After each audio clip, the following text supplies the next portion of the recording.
Welcome back to Thespasy Scoop. Take a deep breath and settle in because what you're about to read will stay with you long after you've finished.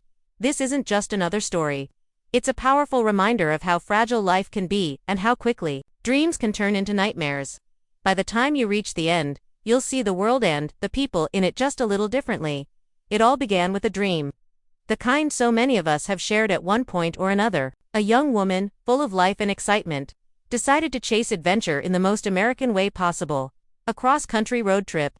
She packed her belongings into a converted van, kissed her family goodbye, and set off to explore the vast, beautiful landscapes of the United States. Her social media posts showed breathtaking sunsets over desert mesas, cozy mornings in mountain campsites, and the kind of freedom that comes with life on the open road. To the outside world, it looked like the perfect journey. But behind those carefully curated snapshots, something darker was unfolding, something no one could have predicted. As the miles rolled by, the cracks in the picture-perfect narrative began to show. Friends and followers noticed subtle changes in her posts, a shift in tone, a hesitation in her captions, a distance in her eyes that hadn't been there before. Then, one day, the van returned home without her. Just like that, the dream became a mystery, and the mystery quickly spiraled into a national obsession. People who had never met this young woman suddenly found themselves glued to their screens, refreshing news feeds and dissecting every detail of her disappearance. How could someone so full of life vanish without a trace? And why did it feel like we all should have seen it coming? The search for answers became one of the most intense missing person cases in recent memory. Volunteers from across the country joined law enforcement, combing through dense forests, arid deserts, and remote trails where she was last seen. Social media played an unprecedented role, with amateur sleuths and concerned citizens piecing together timelines, analyzing maps, and sharing theories. The internet became both a tool for justice and a breeding ground for speculation, blurring the lines between helpful and harmful. And then, the devastating news. Her remains were found in a secluded stretch of wilderness, miles from where anyone had expected. The confirmation of foul mark turned a tragedy into a homicide, and the nation's collective heart broke all over again. In the weeks and months that followed, the story only grew more complicated.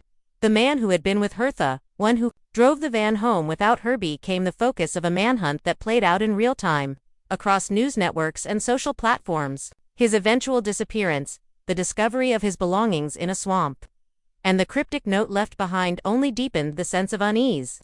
People demanded justice, but they also demanded answers. How had this happened? What were the warning signs? And why hadn't anyone intervened before it was too late? What made this story resonate so deeply wasn't just the shock of it was the haunting familiarity.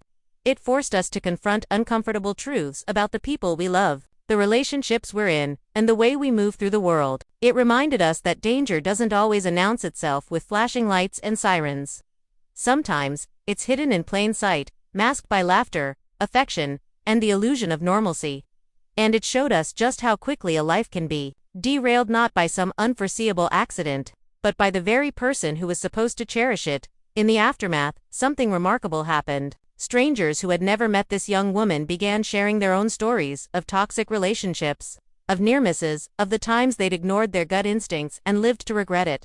Her name became a rallying cry for change, sparking conversations about domestic violence, mental health, and the importance of listening when someone says they're not okay. Nonprofits saw surges in donations, helplines reported spikes in calls, and legislators pushed for reforms in how missing persons cases are handled.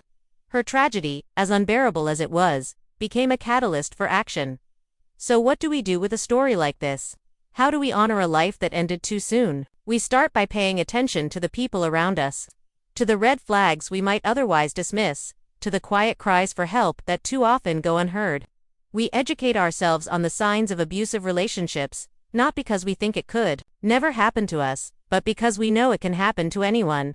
We support organizations that provide shelter, counseling, and legal aid to those in danger. And most importantly, we refuse to look away because silence is the enemy of justice, and indifference is the accomplice of tragedy. This story isn't just about what was lost, it's about what we can still save. So the next time you see someone who might be in trouble, don't scroll past. Don't assume someone else will step in. Be the person who asks, "Are you okay?" Because sometimes, those 3 words can change everything.